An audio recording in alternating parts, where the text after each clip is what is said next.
agiye kubazwa n'Imana icyo yakoze. Abariko barumva tunamburi bose benshi babifata minenegwe bakibaza ngo n'icyo gukina we. Yesu icyo gukina we, benshi bavuga ngo n'icyo basazi we, abandi ngo byavuzwe kuva kera ngo kuva 2010 we 2015 ngo bavuga uko, ariko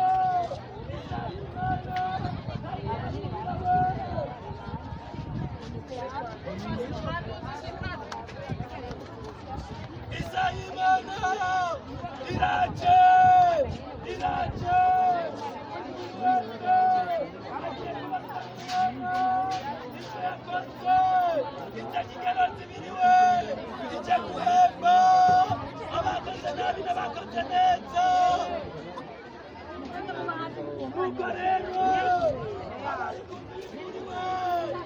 abagiye kwiranimaniza bagira neza ariko bazakwinangira mu mitima yabo